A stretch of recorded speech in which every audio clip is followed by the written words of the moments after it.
నమస్కారం ఘంటారావానికి స్వాగతం. ముందుగా ప్రధాన అంశాలు. రాష్ట్రంలో రోజురోజుకు పెరుగుతున్న ఎండల తీవ్రత, గరిష్టంగా 41 డిగ్రీల ఉష్ణోగ్రతలు నమోదు.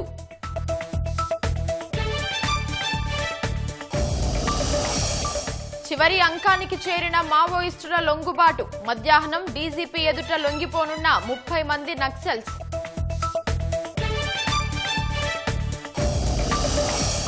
జనగణనలో 5,72,000 కుటుంబాల వివరాల నమోదు. వివరాలు వెల్లడించిన registrar general of India.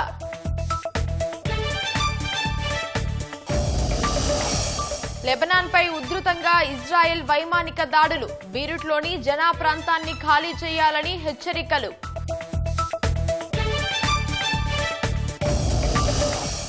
America Iran శాంతి చర్చలపై నెలకొన్న నీలి నీడలు, ఇరు దేశాల ప్రతినిధుల రాకపై స్పష్టత రాకపోవడంతో అనిశ్చితి.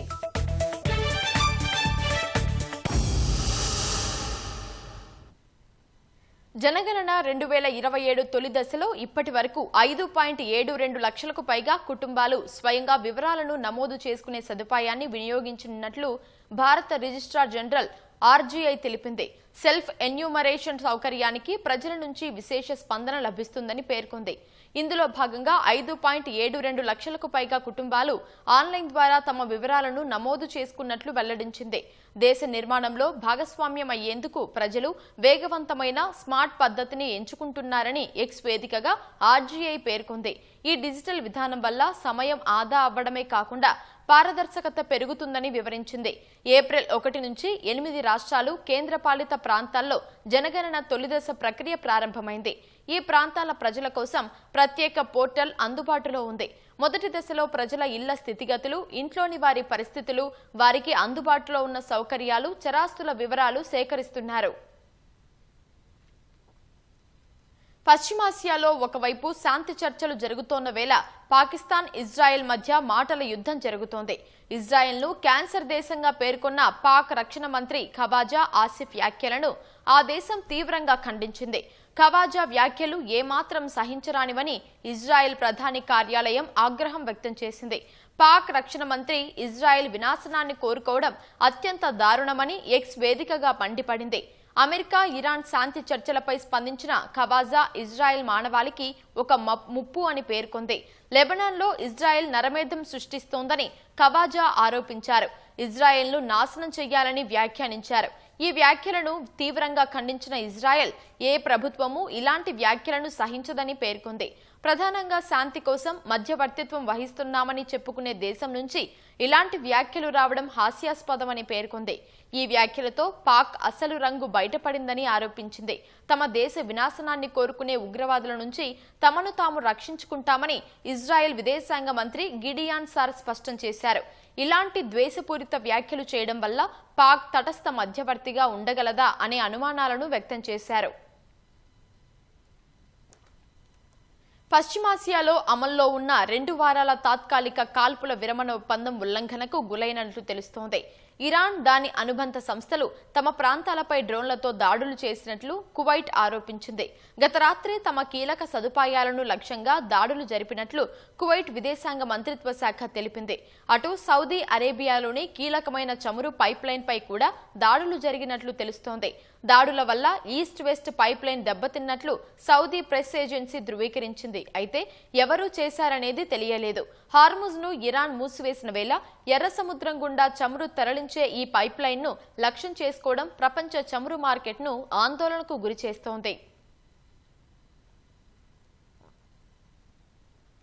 కువైట్, సౌదీ అరేబియాపై దాడుల వెనుక ఇరాన్ హస్తం ఉందన్న వార్తలను టెహ్రాన్ ఖండించింది. ఈ దాడులతో తమకు ఎలాంటి సంబంధం లేదని Iran revolutionary guard corps IRGC స్పష్టం చేసింది.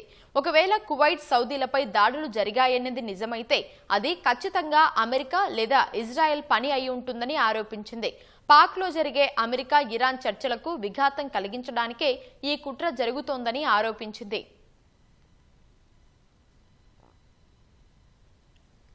ఇజ్రాయెల్, లెబనాన్ మధ్య శాంతి చర్చలకు ఒకవైపు ప్రయత్నాలు జరుగుతున్నా ఉద్రిక్తతలు తగ్గడం లేదు. లెబనాన్పై ఇజ్రాయెల్ వైమానిక దాడులు ఉధృతంగా కొనసాగుతున్నాయి. గత రాత్రి నుంచి సైడాన్, నబాతియేతో పాటు దక్షిణ లెబనాన్ జిల్లాల్లోని పలు ప్రాంతాల్లో ఇజ్రాయెల్ బాంబుల వర్షం కురిపిస్తున్నట్లు లెబనాన్ మీడియా పేర్కొంది. రాజధాని బీరూట్లోనూ డ్రోన్లతో ఇజ్రాయెల్ విరుచుకుపడింది.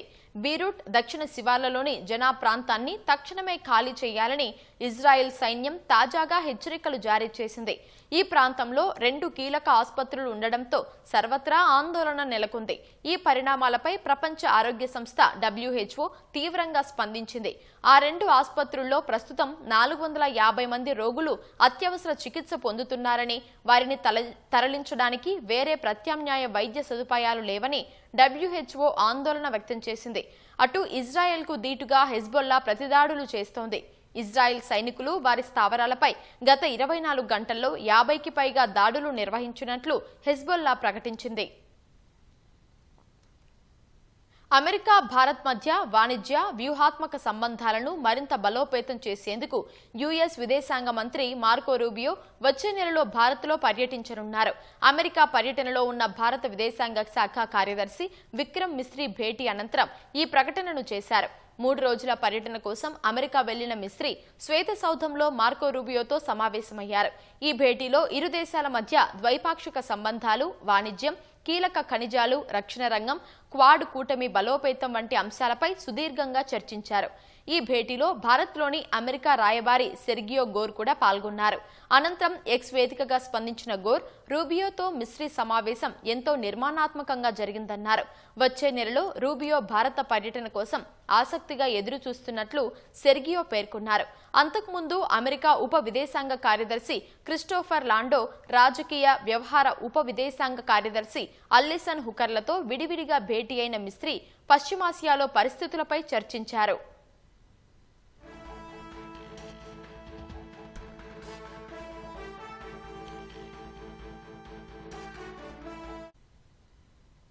మంత్రి జూపల్లి కృష్ణారావు మీడియాతో మాట్లాడుతున్నారు. ప్రత్యక్ష ప్రసారం ద్వారా చూద్దాం. రాజకీయ కోణమే కదా బీజేపీ తెలంగాణ ఇవ్వకపోవడం. ఇలా తెలంగాణ ఇచ్చిందంటే రాజకీయ కోణంగా నష్టం జరుగుతుందని తెలిసి కూడా ఇచ్చిందంటే సోనియా గాంధీ తెలంగాణ రాష్ట్రం ఇచ్చినందుకే కదా కేసీఆర్ గారు ముఖ్యమంత్రి అయింది. తెలంగాణ ఉద్యమంలో లేడు నేను అన్నాను. మరి ధనిక రాష్ట్రం అప్పచెప్పడం జరిగింది. సరే, ఆ లెక్కకు తర్వాత వస్తా. అంటే ఆయన అన్నటువంటి కాంగ్రెస్ పార్టీ కారణం అన్నదానికి నేను జవాబు చెప్తా ఉన్నాను. రెండవది, ఈ యొక్క గొల్లపల్లి రిజర్వాయరు రైతుల కోసం, ప్రజల కోసం కాదు, కాసుల కోసం, కక్కుర్తి కోసం అని మాట్లాడాడు. అంటే మీరు కట్టిన ప్రాజెక్టులన్నీ కూడా కాసుల కోసం, కక్కుర్తి కోసమేనా? మీరు కట్టిన రిజర్వాయర్స్ లేవా? ఇలా కాళేశ్వరంలో సుమారుగా 60-70 కాదు 150 టీఎంసీ, కాళేశ్వరంలో 170 సుమారుగా, I think subject correction, reservoir కట్టిండ్రు. అట్లాగే పాలమూరు అయినా అంతకుముందు కూడా కాంగ్రెస్ పార్టీ కూడా నాగార్జున సార్ కట్టిన, శ్రీశైలం కట్టిన, పోచపాడు కట్టిన, బాక్రానంగల్ కట్టిన ఎన్నో ఉన్నాయి. ఇవన్నీ కూడా కాసుల కోసమేనా? రెండవ పాయింట్, ఎందుకు మీరు గొల్లపల్లి రిజర్వాయర్ కట్టొద్దంటున్నారు? క్వశ్చన్. అసలు దీనికి జీవో ఇచ్చింది. ఎందుకు ఇవ్వాల్సి? గత బీఆర్ఎస్ పార్టీ జీవో ఇచ్చింది. ఏమని ఇచ్చింది జీవో? ఎందుకోసం ఇచ్చింది? కల్వకుర్తి లిఫ్ట్ ఇరిగేషన్ ప్రాజెక్టు మొదటగా ప్రారంభమైంది 2,50,000 ఎకరాలు. దాన్ని ఎన్హాన్స్ పెంచుతూ పోయి అలా 4,50,000 ఎకరాలకు కల్వకుర్తి లిఫ్ట్ ప్రాజెక్టు. ఈ కల్వకుర్తి లిఫ్ట్ ప్రాజెక్టులో ఉన్న నీళ్ళు ఎన్ని, ఉన్న రిజర్వాయర్స్ ఎన్ని మొత్తం తిప్పి కొడితే కూడా లెస్ దాన్ 4 టీఎంసీ, అంటే 3.75 టీఎంసీ. 4,50,000 ఎకరాలకు నీళ్ళు ఎంత కావాలి? 45 టీఎంసీ. 45 టీఎంసీ కావాలి. గతంలో సమైక్య రాష్ట్రంలో ఆనాడు నేను కూడా ఇండిపెండెంట్ ఉన్న సందర్భంలో కూడా 25 టీఎంసీ రిజర్వాయర్ కట్టాలని చెప్పని మొత్తుకున్నాం. నెత్తినోరు చేయలే అన్నాడు సమైక్య రాష్ట్రం. తెలంగాణ రాష్ట్రం వచ్చిన తర్వాత మరి ఈ 4,50,000 నీళ్ళు ఇవ్వాలంటే 25 టీఎంసీ రిజర్వాయర్ కట్టాలని మేము కూడా అడిగాం. నేను కూడా ఆనాడు హరీష్ రావు మంత్రిగా ఉన్నప్పుడు నేను కూడా ఆనాడు టీఆర్ఎస్ మంత్రి ఉన్నా. ఒక్కసారి కాదు 100 సార్లు చెప్పినాం కట్టాలని. ఆ సందర్భంలో 2016లో నోటిఫికేషన్ ఇచ్చి జీవో ఇచ్చిండ్రు. 25 టీఎంసీ రిజర్వాయర్ కట్టడం కోసం ఒక జీవో ఇవ్వడం జరిగింది. ఇందులో ఆ జీవో ప్రకారం కన్సల్టెంట్ అపాయింట్ చేసి ఎస్టిమేట్ చేసి సర్వే చేసిన తర్వాత సుమారుగా ఐ థింక్ 47 రిజర్వాయర్స్ ప్రపోజ్ చేసిండ్రు. 16.119 టీఎంసీలకు ప్రపోజ్ చేసింది గత గవర్నమెంట్ బీఆర్ఎస్ గవర్నమెంట్లోనే. అయితే అది సుమారుగా 4,177 కోట్లతోటి. తర్వాత అది కేసీఆర్ దగ్గరికి పోయిన తర్వాత దీంతో దీన్ని తగ్గియండి అని చెప్పి మళ్ళీ ఇంకో జీవో ఇస్తే ఆదేశాలు ఇస్తే దాని ప్రకారం డిపిఆర్ తయారు చేసారు. 7 మార్చి 2019 20 రిజర్వాయర్స్ ప్రపోజ్ చేశారు. ఈ ప్రపోజ్ చేసినటువంటి రిజర్వాయర్స్లో సుమారుగా అంటే ఈ గొల్లపల్లి దాంట్లో ఉంది, గొల్లపల్లి రిజర్వాయర్ ఉన్నాయి, దాంట్లో చాలా రిజర్వాయర్స్ ఉన్నాయి.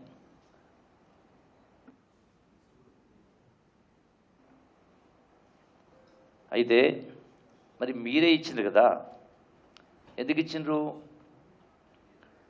నీళ్లు బారాలంటే అక్కడనేమో శ్రీశైలంలోనేమో ఒకవైపున శ్రీశైలంలో ఉన్నదే 225 టీఎంసీ నెట్, దానిపైన పోతిరెడ్డిపాడు సుమారుగా 80,000 క్యూజెక్స్ పర్ డే, రోజుకు 80,000 క్యూజెక్స్ అంటే సుమారుగా 7 TMC or more than 6 less than 7 TMC. అయితే దానికి తోడు రాయలసీమ లిఫ్ట్ రోజుకు 3 టీఎంసీ, దానికి తోడు ముచ్చుమర్రి, దానికి తోడు అదేది గాలేరు నగరి. అంటే ఇవన్నీ కలిపితే రోజుకు సుమారుగా 10 టీఎంసీ లిఫ్ట్ చేస్తే మరి శ్రీశైలం రిజర్వాయర్లో 20 రోజులు కూడా నీళ్లు ఉండవు. దానికి తోడు Palamuru lift 2 TMC per day, రోజుకు 2 టీఎంసీ. అంటే మీరు 30 రోజులు పంపింగ్ అన్నారు, 30 రోజులు పంపింగ్ చేయడానికే నీళ్లు ఉంటాయి కదా. దీంతో ఇది పంపింగ్ చేస్తే 20 రోజులకి ఇదొక 40 టీఎంసీ పోతుంది. ఇంకా కేఎల్ఐకైనా పాలమూరు లిఫ్ట్కైనా పంపింగ్ చేయడానికి నీళ్ళు ఎక్కడివి అన్నప్పుడు రిజర్వాయర్ కట్టుకోవాలి. అందుకోసం గోదావరిలో సర్ప్లస్ వాటర్న సంవత్సరానికి 2-3 వేల టీఎంసీ సముద్రంలో కలిసి నీళ్ళు ఉన్నా కూడా మీరు కాళేశ్వరానికి 150 టీఎంసీ రిజర్వాయర్ కట్టిండ్రు కదా.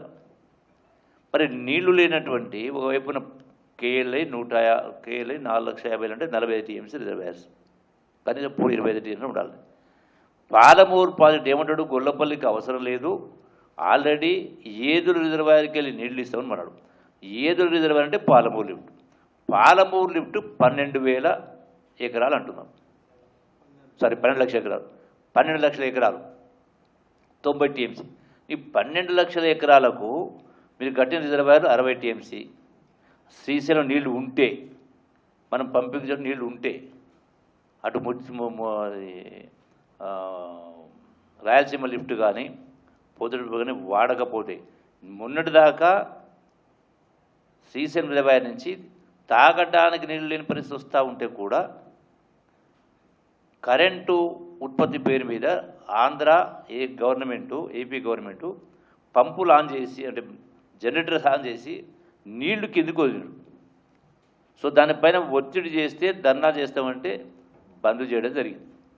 అంటే ఇటువంటి విపత్కర పరిస్థితుల్లో ఈరోజు మనం ఏప్రిల్లో ఉన్నాం, స్టాండింగ్ క్రాప్స్ ఉన్నాయి, నీళ్లు లేవు, రైతులు లబోదిబో బతుకుంటూ ఉన్నారు. మరి ఈ లెక్క ప్రకారం చూస్తే మీరు 12 లక్షల ఎకరాలకు పాలమూరు లిఫ్టు అంటే 120 టీఎంసీ కావాలా. కేఎల్ఐ 400 లక్షల ఎకరాలు అంటే 45 టీఎంసీ. అంటే ఇది ఆదడికే వస్తుంది ఈ లెక్క ప్రకారం ఇస్తే కూడా, వెట్టుకు కాదు ఆదడికే డ్రై క్రాప్స్. మరి చాలామంది రైతులు కారణాల వల్ల వరి వేస్తూ ఉన్నారు. అంటే డబుల్ రిక్వైర్మెంట్, అంటే 12, 4, 16 లక్షల కంటే 320 టీఎంసీ కావాలా రిజర్వాయర్స్. లేనప్పుడు మరి రిజర్వాయర్స్ వద్దు అంటే ఎవరు రాజకీయం చేస్తున్నట్టు? ఉల్టా చోర్ కోత్వాల్ కూడా అంటున్నట్టుగా మీరే మాట్లాడుతున్నారు.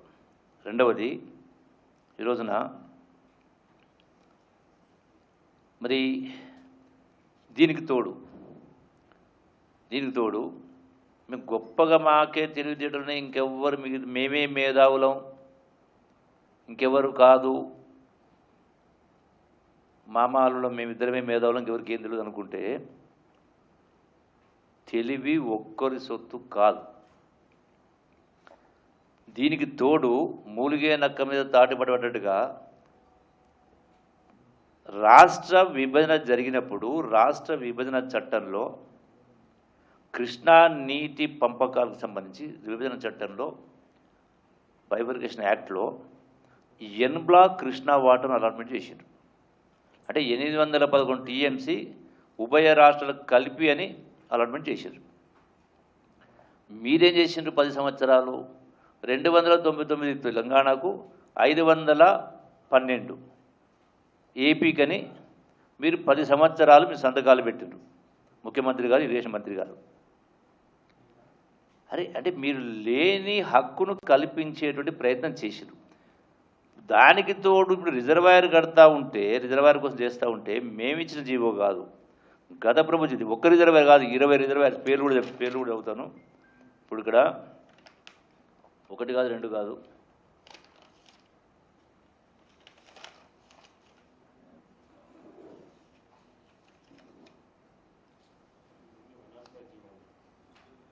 జీవోలు చాలా ఉన్నాయి.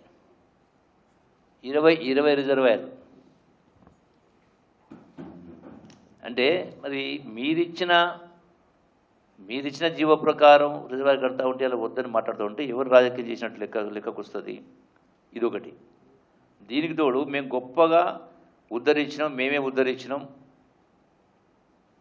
మీరేం చేసినట్టు మాట్లాడారు. అంటే పాలమూరు జిల్లా రైతాంగాన్ని మేమే ఉద్ధరణ, ప్రాజెక్టు మొత్తం మేమే కట్టినట్టు మాట్లాడుతున్నారు. అది కల్వకుర్తి అయినా, భీమా అయినా, నెట్టెంపాడైనా, కోయిల్ సాగర్ అయినా, ఈ మొత్తానికి కలిపి గడిచిన 10 సంవత్సరాల్లో బీఆర్ ప్రభుత్వం ఖర్చు పెట్టింది 7,000 కోట్లు. కాంగ్రెస్ ప్రభుత్వం డాక్టర్ వైఎస్ రాజశేఖర రెడ్డి గారి ప్రభుత్వం ఖర్చు పెట్టింది 8,000 పైసల కోట్లు ఖర్చు పెట్టిండు. రైట్? అంటే సమైక్య రాష్ట్రంలో కూడా ఈ ప్రాజెక్టులకు 8,000 కోట్లు ఖర్చు పెడితే, మీకు ధనిక రాష్ట్రాన్ని అప్పచెప్తే 10 సంవత్సరాలు పరిపాలన చేసి 8 లక్షల కోట్లు అప్పు చేసి మరి ఎందుకు ఈ 25 టీఎంసీ రిజర్వాయర్ కట్టలేదు? ఒక్క మల్లన్న సాగర్ 50 టీఎంసీ, మొత్తం కాళేశ్వరం ప్రాజెక్ట్ అనేది, మొత్తం కాళేశ్వరం ప్రాజెక్ట్ 150 టీఎంసీ కట్టింది కదా. మరి ఇంకో లెక్క ఉంది దీనికి సంబంధించి. పోనీ ఉన్నటువంటి కేఎల్ఏలో 5 మోటార్లు ఉంటే 3 మోటార్లే నడిపించింది మీరు 10 సంవత్సరాల్లో. 3 మోటార్లే, 2 మోటార్లు నడుస్తూనే లేవు. ఇప్పటికీ కేఎల్ఏకి సంబంధించి కానీ భీమా ఇంకా ల్యాండ్ అక్విజిషన్ పేమెంట్ కూడా డ్యూస్ ఉన్నటువంటి చాలా ఉన్నాయి. ఇవన్నీ ఉన్నాయి. ఒకవైపున ఇవి ఉంటే, రెండోది ఏమంటాడు?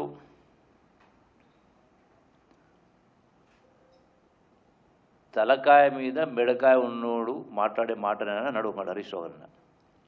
ఏది? నీళ్లు లేని జూరాలకెళ్ళి పాలమూరు కట్టమన్నారు అన్నాడు. శ్రీశైలంకి వెళ్ళి ఎందుకు కట్టిండ్రు అని ఇలా కాంగ్రెస్ ప్రభుత్వం, మా ప్రభుత్వం కానీ ముఖ్యమంత్రి గారు మాట్లాడినా, ఉత్తమ్ కుమార్ గారు మాట్లాడినా, అది పొరపాటు చేసిందనే మాట వాళ్ళు మాట్లాడితే తలకాయ మీద మెడకాయ మీద మాట్లాడినా అన్నాడు. నీళ్లు లేని కాడ ఎట్ట కట్టిన కింద, నీళ్లున్న కాడనేమో రాయలసీమ, పోతిరెడ్డిపాడు, ముచ్చుమర్రి, గాలేరు నగరి ఎత్తుకుపోతూ ఉన్నారు. జూరాల పైన మీరు 10 సంవత్సరాలు పరిపాలించడం గొప్పగా మాట్లాడుతున్నావు కదా. 10 సంవత్సరాలు పరిపాలిస్తే జూరాల్లో ఉన్నది కరెక్టే 10 టీఎంసీ రిజర్వాయర్ కెపాసిటీ. జూరాల పైన ఉన్నటువంటి మొత్తం ఆయకట్టు ఎంత? భీమా 2 లక్షలు, జూరాల 1,00,000, నెట్టెంపాడు 2 లక్షలు, కోయిల్సార్ 50,000, ఇట్లా మొత్తం కలిపితే సుమారుగా 5,50,000. మళ్ళీ 5,50,000కు 10 టీఎంసీ రిజర్వాయర్స్ ఉన్నాయి కదా. ఎట్లా సరిపోతుంది అనుకుంటున్నావు నువ్వు? నీళ్లున్న గోదావరిలో ఏమో 150 టీఎంసీ రిజర్వాయర్ కట్టిండ్రు. నీళ్లు లేని జూరాల ఈ ఆయకట్టుకు సంబంధించి రిజర్వాయర్ కట్టలే. ఎందుకు కట్టలే? ఎటువంటి గుట్టలు గట్లు వ్యాలీస్ లేనటువంటి చదరం అంటే ప్లేన్ ల్యాండ్ పైన రింగ్ బండ్ పోసి ఒక మల్లన సాగరే 50 టీఎంసీ రిజర్వాయర్ కట్టిండ్రు కదా. మరి ఈ రోజున రాయలసీమ లిఫ్టు రోజుకు 3 టీఎంసీ 60 మీటరు 70 మీటర్లు లిఫ్ట్ పెట్టడం అంటే 3 టీఎంసీ అయినా 10 టీఎంసీ అయినా 30 టీఎంసీ అయినా నంబర్ ఆఫ్ మోటార్సే కదా. నువ్వు 10 మోటార్లు 20 మోటార్లు పెడితే రోజుకు 10 టీఎంసీ కూడా ఎత్తిపోయవచ్చు కదా. ఇంత మేధావులు కదా. అక్కడ ఇదే ఎప్పుడైతే మీరు ఇంత రిజర్వాయర్స్ కన్స్ట్రక్ట్ చేసినప్పుడు మొత్తం పాలమూరు జిల్లాకు సంబంధించి జూరాల పైన రోజుకు 10 టీఎంసీ లిఫ్ట్ చేస్తే 250 టీఎంసీ లిఫ్ట్ చేయవచ్చు, మినిమం 250 టీఎంసీ. అప్పుడు పాలమూరుకు పిఆర్ఎల్ఏ పాలమూరు లిఫ్ట్ చేసి పాలమూరు ప్రాజెక్టుకు, కల్వకుర్తికి, జూరాలకు, భీమాకు, నెట్టెంపాడుకు నీటి ఎద్దడిగా నీటి ఇబ్బంది ఉండదు కదా. పైసలు లేక కాదు కదా. ధనిక రాష్ట్రం, అధిక ఆదాయం హైదరాబాదు, ప్లస్ 8 లక్షల కోట్ల అప్పు. అయినా కూడా మీరు ఎందుకు ఈ పని చేయలే? అంత తపన ఉన్నట్టుగా తెలంగాణ రైతులకు మీదే ఉద్ధరించను, పొడిచిను, నరికిను అని చెప్పుకున్నట్టు మీరు ఎందుకు ఇది చెయ్యలేకపోయినరు? మళ్ళీ మీరు దీనికి ఉల్టా చోర్ కోతలు అన్నట్టుగా మళ్ళీ మా పైన మాట్లాడే కార్యక్రమం చేస్తారు. రిజర్వాయర్ పేరు చెప్తానా? Reservoir Gollapalli reservoir, Gopalpet reservoir, Bhima Samudram reservoir, Yatmatapur and Indrakal reservoir, Ballanpalli reservoir, Buddha Samudra reservoir, Madaram reservoir, Jupalli reservoir, Allam Thota Bavi Thanda reservoir, Bollampalli reservoir, Jayaram Thanda reservoir, Pangal reservoir, Chinnamuddanur reservoir, Gautampalli reservoir, Uppunada reservoir, Tadur reservoir, Killaganapur reservoir, Buddharam reservoir, Buddharam అని. అంటే ఇట్లా 20 రిజర్వాయర్లు మీరు జీవో ఇచ్చిన తర్వాత సరే గవర్నమెంట్ రిపోర్ట్ ఇచ్చిన తర్వాత మీరు పెండింగ్ పెట్టిండ్రు. మరి రిజర్వాయర్ లేకుండా శ్రీశైలంలో నీళ్లు లేకపోయా, వచ్చి నీళ్ళు వాళ్ళు వచ్చిన ఒడిసి పట్టుకోవడానికి మీకు ఒడిసి పట్టుకోవాలో మాట్లాడాను కేసీఆర్ చాలా సందర్భాలు. మరి ఎందుకు ఒడిసి పట్టలే? ఎందుకు చేయక? దానికి కారణం ఎందుకు చేయలేదు? ఆ పని ఎందుకు చేయలేదు అంటే ఆలోచన అవగాహన లేక ఏదో మేము ఏమీ చేయలేని మాట అంటలేను. చేయాల్సిందే ఉండి ఏం చేసింది మీరు? ఇన్ని లక్షల కోట్ల నిధులు అప్పులు తీసుకొచ్చి కూడా మీరు చేసే కార్యక్రమం చేయలే. అట్లాగే ఈ రోజున ఇంకొకటి నిన్న హరీష్ మాట్లాడుతూ అదేది మన తుమ్మిళ్ళ లిఫ్ట్ అంటే ఏదైతే ఆనాడు ఎప్పుడో నిజాం నవాబు నుంచి ఉన్నటువంటి ఆ యొక్క కెనాల్కు సంబంధించి తుమ్మిళ్ళ లిఫ్ట్ అంటే 87 ఎకరాలకు ఆయకట్టుకి వాళ్ళని తుమ్మిళ్ళ లిఫ్ట్ చేస్తే తుమ్మిళ్ళ లిఫ్టు ఆ యొక్క కెనాల్కి రావాల్సింది ఇప్పుడు వస్తున్నది ఎంత? తుమ్మిళ్ళ లిఫ్ట్ ద్వారా కేవలం 20,000 ఎకరాలు అవుట్ ఆఫ్ 81,000 ఎకర్స్. ఎందుకు దానిపైన రిజర్వాయర్స్ కన్స్ట్రక్ట్ చేయలే? ఆ యొక్క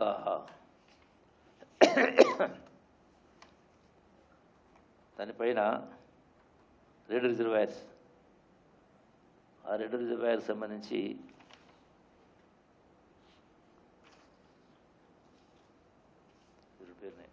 సో రిజర్వ్ కట్టలే. అంటే అవకాశం ఉన్నా కూడా 10 సంవత్సరాల పాటు అధికారం ఉండి కూడా మీరు అలంపూర్ నియోజకవర్గానికి సంబంధించి ఇరిగేషన్ కెనాల్స్కు అంటే నీళ్లు ఉండి కూడా మీరు రిజర్వాయర్ కన్స్ట్రక్ట్ చేయలే, దానికి దులిపేసుకు అక్కడికే అయిపోయిందని మాట్లాడారు. అట్లాగే ఆర్డీఎస్ పరిస్థితి అది. రెండవది, ఈ రోజున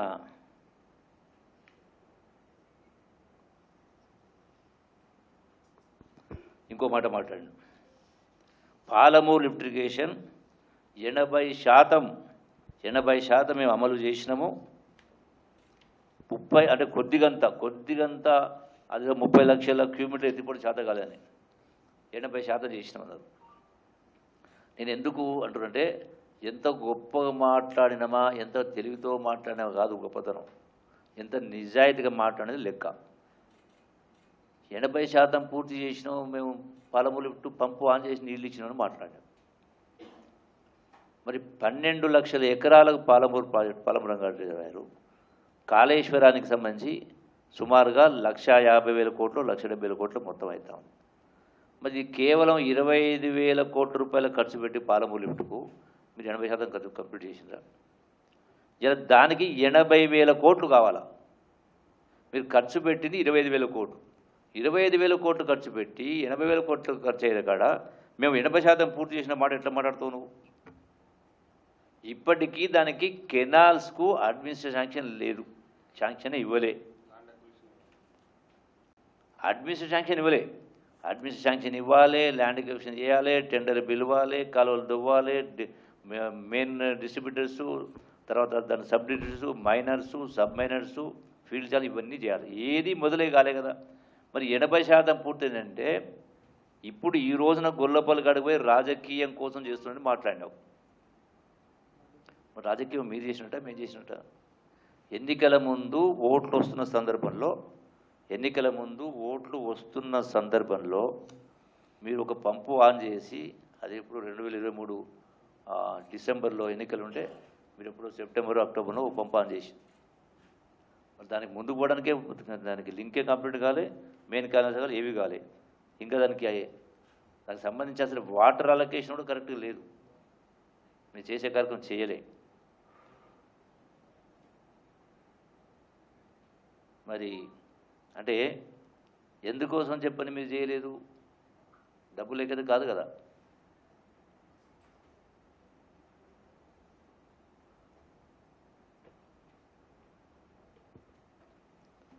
అట్లనే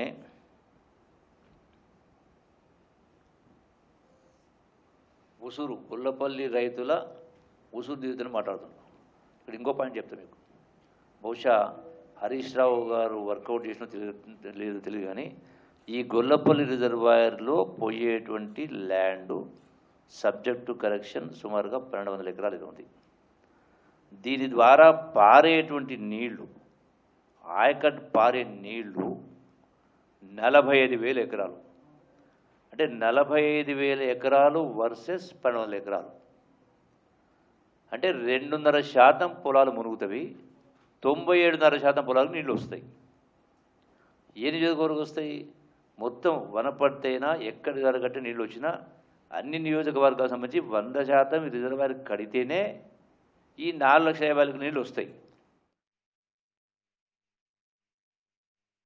ఆదిలాబాద్లో రోజురోజుకు ఎండ తీవ్రత పెరుగుతోంది. మార్చి మొదటి వారం నుంచే ప్రారంభమైన ఎండలు ఏప్రిల్లో తీవ్ర రూపం దాలుస్తున్నాయి. గరిష్టంగా 39 డిగ్రీల నుంచి 41 డిగ్రీల వరకు ఉష్ణోగ్రతలు నమోదవుతున్నాయి. పట్టణంలోని ప్రస్తుత పరిస్థితిపై మా ప్రతినిధి వసుంధర మరింత సమాచారం అందిస్తారు. ఆదిలాబాద్ జిల్లాలో ఎండ తీవ్రత రోజురోజుకి పెరిగిపోతోంది. దాదాపు 39 నుంచి 41 డిగ్రీల గరిష్ట ఉష్ణోగ్రత నమోదవుతుంది. ఎండ తీవ్రతరం అవ్వడంతో వేడి గాలులు కూడా ఎక్కువగా వీస్తున్నాయి. దీంతో పిల్లలు, వృద్ధులు చాలా ఇబ్బందులకు గురవుతున్నారు. ప్రస్తుతం జిల్లాలో ఎండ తీవ్రతలు ఎలా ఉన్నాయో ఇక్కడ ప్రజలను అడిగి తెలుసుకుందాం. ఇక్కడ మామూలు ఎండలు లేవు మేడం. ఇక్కడ ఆదిలాబాద్ అంటేనే ఒక సూర్యుడి బాగా మనిపోతాడు. 8 o'clock కాగానే స్కూల్ ఒక పూట బడులు ఉన్నాయి కాబట్టి పిల్లలకు తొందరనే ఎప్పుడెప్పుడు ఎప్పుడెప్పుడు తీసుకోపోవాలా, ఎప్పుడెప్పుడు ఇంటికాడ తీసుకోపోవాలా అన్నట్టు ఉన్నది. కొంచెం తువాల ఉంటేనే కొంచెం మాకు ఉపశమనం లభిస్తున్నది. కానీ పానీయాలు అవి ఆ బండిలు ఈ బండిలు పెట్టుకున్నారు. కాకపోతే చలి వేంద్రాలు కూడా ఏర్పాటు చేస్తే బాగుంటది. వేడి గాలులు ఎక్కువ ఉన్నాయి, బయటకు వెళ్ళలేకపోతున్నాం. ఎండలు అయితే టూ మచ్ అయినాయి 2 రోజుల నుంచి. బైక్ మీద వెళ్తుంటే వేడి గాలులు ఎక్కువ అవుతున్నాయి, కాలుతున్నది బైక్. కామన్ గా ఏదైనా పని ఉంటే పొద్దున్నే వేసుకోవాలా, లేకపోతే సాయంత్రం వేసుకోవాలా. మధ్యాహ్నం అయితే చేసుకోలేము. చూశారు కదా ఇక్కడ ప్రజలు ఎంత ఇబ్బందులకు గురవుతున్నారో. పోయిన సంవత్సరం కంటే ఈ సంవత్సరం మరింత ఉష్ణోగ్రతలు పెరిగే అవకాశం ఉందని వాతావరణ శాఖ కూడా సూచించింది. దీనికి తగు చర్యలు తీసుకోవాలని ప్రజలు కోరుకుంటున్నారు. కెమెరామెన్ కిరణ్ తో వసుంధర, ఈటీవీ న్యూస్, ఆదిలాబాద్.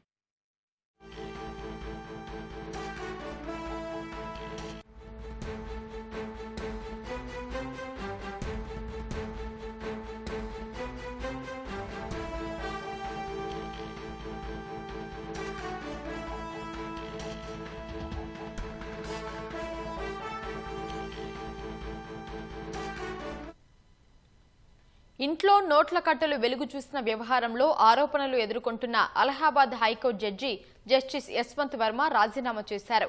ఈ మేరకు తన రాజీనామా లేఖను రాష్ట్రపతికి జస్టిస్ యశ్వంత్ వర్మ పంపారు.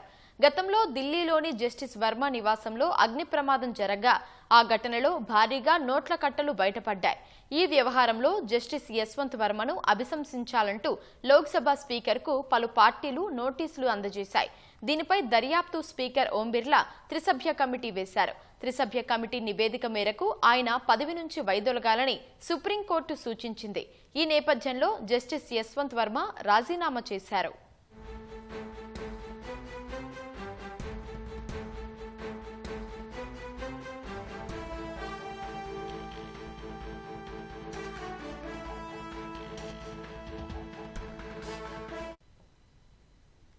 హైదరాబాద్ విజయవాడ మధ్య ఫ్లై 91 సంస్థకు చెందిన విమాన సర్వీసు అందుబాటులోకి వచ్చింది. విజయవాడ నుంచి తొలి సర్వీసును విమానయాన శాఖ మంత్రి రామ్మోహన్ నాయుడు శ్రీకాకుళం నుంచి వర్చువల్ గా ప్రారంభించారు. జూన్ నాటికి భోగాపురం ఎయిర్పోర్టు సిద్ధమవుతుందన్నారు. నూతన సర్వీసు ప్రారంభం సందర్భంగా ఏపీ మంత్రి కొల్లు రవీంద్ర, స్వచ్ఛాంధ్ర కార్పొరేషన్ చైర్మన్ పట్టాభి విమాన ప్రయాణికులకు బోర్డింగ్ పాసులు అందజేశారు. తెలుగు చలన చిత్ర పరిశ్రమలో మరో వివాదం ముసురుకుంది. సింగిల్ స్క్రీన్ థియేటర్ల మనుగడ కోసం పర్సంటేజీ విధానాన్ని అమలు చేయాలని తెలంగాణ ఫిలిం ఛాంబర్ నిర్ణయించగా ఆ విధానాన్ని పాటించలేమని పలువురు నిర్మాతలతో కూడిన గిల్డ్ అభ్యంతరం వ్యక్తం చేసింది. పర్సంటేజీ విధానాన్ని వ్యతిరేకిస్తున్నట్లు ప్రకటించింది.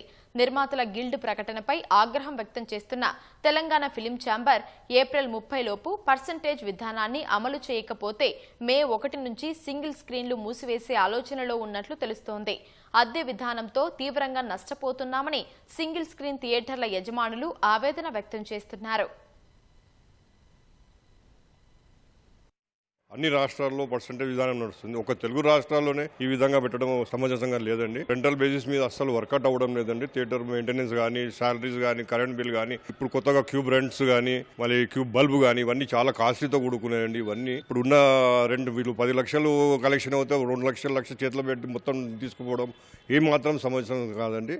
ఇంకా రాబోయే రోజులలో కానీ ఈ గిల్డ్ వాళ్ళు కొత్తగా మొన్న ఈ ప్రతిపాదన తీసుకొచ్చిన కాదండి. ఈ రోజు సహకరించాలి, వ్యవస్థను ముందు తీసుకెళ్ళడానికి సహకరించాలి. థియేటర్ల ఎక్స్పీరియన్స్ సింగిల్ స్క్రీన్ లో లేకపోతే ఇండస్ట్రీనే ఉండదండి. కామన్ ప్రేక్షకులకు అందరికీ సినిమా ఇండస్ట్రీ ముందు పోవాలంటే వాళ్ళందరికీ రీచ్ లో ఉండాలండి. ఈ సినిమా చూసే కాలక్షేపానికి దానికి దేనికైనా కానీ. సో ఇప్పుడు మల్టీప్లెక్స్ లో కూడా 50-50 ఇస్తున్నప్పుడు మాకెందుకు ఇవ్వరండి? అది మేము కూడా ఆలోచన చేస్తాం. నిన్న కూడా మొన్న మీటింగ్ అయింది మన తెలంగాణ ఫిల్మ్ కౌన్సిల్ ద్వారా. ఎన్నోసారి ఎగ్జిబిటర్స్ ద్వారా కూడా ఒక రెజల్యూషన్ పాస్ చేసినాము. కానీ ఈ మధ్యలో మళ్ళీ వీళ్ళు కొత్తగా వచ్చి వీళ్ళు మళ్ళీ పర్సంటేజ్ విధానం మేము ఇవ్వలేమంటున్నాం. అదైతే మేము కూడా ఆలోచిస్తున్నాం. అంటే థియేటర్స్ ఉంచాలా, బంద్ చేయాలా, ఏందనేది అసోసియేషన్ వాళ్ళు నిర్ణయిస్తారు. దాన్ని బట్టి మేము ముందుకెళ్తామండి. పరిసరాలను పరిశుభ్రంగా ఉంచి దోమల నివారణకు చర్యలు తీసుకోవాలని జూబ్లీహిల్స్ ఎమ్మెల్యే నవీన్ యాదవ్ అన్నారు. ముఖ్యమంత్రి రేవంత్ రెడ్డి ఆదేశాల మేరకు నిర్వహించిన అవగాహన ర్యాలీలో పాల్గొని ఇంటి పరిసరాల్లో నీరు నిల్వ ఉండనివ్వకూడదని ప్రజలకు సూచించారు. ప్రతి శుక్రవారం సంపులు, వాటర్ ట్యాంకులు శుభ్రం చేయాలన్నారు. దోమల వల్ల డెంగీ, మలేరియా వంటి వ్యాధులు వ్యాపించే ప్రమాదం ఉందని ప్రజలు తమ పరిసరాలను పరిశుభ్రంగా ఉంచుకోవాలని పిలుపునిచ్చారు. పెద్దపల్లి జిల్లా గోదావరి ఖనిలో ప్రవహించే గోదావరి నది వేసవి ప్రారంభంలోనే ఎడారిని తలపిస్తోంది. రామగుండంలోని వివిధ పరిశ్రమలు, నివాసాల నుంచి విడుదలవుతున్న మురుగునీటి ప్రవాహం కాలువల ద్వారా గోదావరి నదిలో నేరుగా కలుస్తుంది. దీంతో నదిలోని ఇన్ఫెర్టిలేషన్ బావుల చుట్టూ మురుగునీరు చేరుతుంది. ఈ బావుల నుంచి అక్కడ నివసించే కార్మిక కుటుంబాలకు నిత్యం 35 మిలియన్ లీటర్ల నీటిని పంపిణీ అవుతోంది. అయితే మురుగునీరు ఇన్ఫిల్టర్లేషన్ బావుల చుట్టూ చేరడంతో నీరు కలుషితమై ప్రజలు రోగాల బారిన పడుతున్నారు. స్వచ్ఛమైన నీటిని కార్మిక కుటుంబాలకు అందించే విధంగా అధికారులు చర్యలు చేపట్టాలని స్థానికులు కోరుతున్నారు. మురుగునీరు పంపిణీ చేస్తున్న వారిపై ఎన్హెచ్ఆర్సీకి ఫిర్యాదు చేస్తామని తెలిపారు. గుండం కాన్స్టిట్యున్సీలో ఉన్నటువంటి సింగరేణి RG1, RG2, RG3కి సంబంధించి ఇక్కడ ఉన్నటువంటి ఇన్ఫిల్ట్రేషన్ వెల్స్ చాలా రోజులకెళ్ళి ఒక 60 ఏళ్ళ పాతయ్యేవి. అప్పుడు గోదావరి రివర్ లైవ్లో ఉండే. ఇప్పుడేమో గోదావరి రివర్ ఎండిపోయేసి రామగుండం మున్సిపల్కి సంబంధించిన డొమెస్టిక్ వేస్ట్ వాటర్, NTPCకి సంబంధించినటువంటి ఇండస్ట్రియల్ వేస్ట్ వాటర్ అంతా కూడా వచ్చి ఇన్ఫిల్ట్రేషన్ వెల్ల దగ్గరికి డైవర్ట్ చేసుకొని నీళ్లు లేకపోవడం వల్ల ఈ మురుగునీరునే దాంట్లోకి తీసుకుపోయి ఇవాళ అదే నీరు డైరెక్ట్ పంపింగ్ చేసి కార్మికులకు తాగిస్తా ఉన్నారు. రంగారెడ్డి జిల్లా చేవెళ్ల మండలం కౌకుంట్లలో మహిళా యువజన సంఘాల ఆధ్వర్యంలో బెల్ట్ షాపుల నిర్మూలన ఏకగ్రీవ తీర్మానం జరిగింది. విచ్చలవిడిగా మద్యం లభించడం వల్ల ప్రజలు అనేక రకాల సమస్యలు ఎదురవుతున్నాయని సర్పంచ్ మల్లారెడ్డి అన్నారు.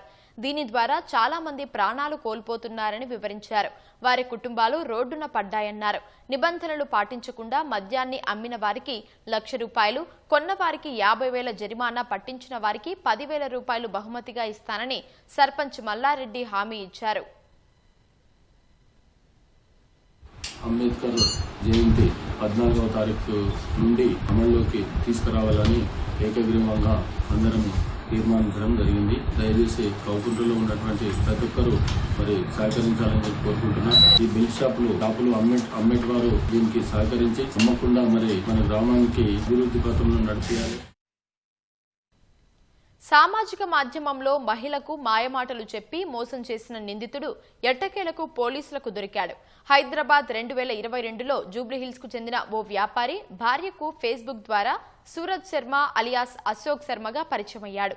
అతను పెద్ద వ్యాపారవేత్తనని, సాఫ్ట్వేర్ కంపెనీలు ఉన్నాయని చెప్పి నమ్మించాడు. ఈ క్రమంలో ఇద్దరి మధ్య సాన్నిహిత్యం పెరిగింది. బాధితురాలి నుంచి దాదాపు ₹1 కోటి విలువగల నగదు, బంగారు ఆభరణాలు తీసుకున్నాడు. కొన్ని రోజుల తర్వాత ఆమె ఫోటోలను మార్ఫింగ్ చేసి సోషల్ మీడియాలో పెడతానని బెదిరించాడు.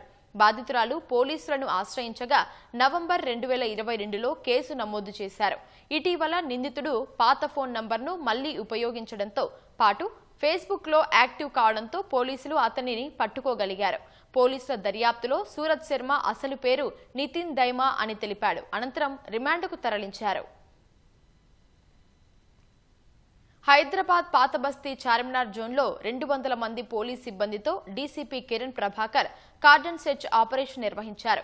నెంబర్ ప్లేట్, సరైన ధృవపత్రాలు లేని 69 ద్విచక్ర వాహనాలతో పాటు 2 ఆటోలను స్వాధీనం చేసుకున్నారు. 10 PDS బియ్యం బస్తాలను సైతం స్వాధీనం చేసుకున్నారు. 6 రౌడీ షీటర్లతో పాటు మరికొంతమంది అనుమానితులను అదుపులోకి తీసుకుని విచారిస్తున్నారు. హైదరాబాద్ రవీంద్ర భారతిలో Sri Sai Nataraja academy of Kuchipudi dance సంస్థ ఆధ్వర్యంలో నృత్య నివేదన ప్రదర్శనలు ఘనంగా జరిగాయి. నర్తకి నమ్రత మాదాల చక్కటి హావభావాలతో చేసిన నాట్యం ప్రేక్షకులను మంత్రముగ్ధుల్ని చేసింది. కూచిపూడి సంప్రదాయంలో ప్రదర్శించిన గొల్లకలాప నృత్య నాటకం విశేషంగా అలరించింది. ప్రదర్శనల అనంతరం పలువురు నాట్య ప్రముఖులు నర్తకి నమ్రతను సన్మానించి ఆశీర్వచనాలు అందించారు.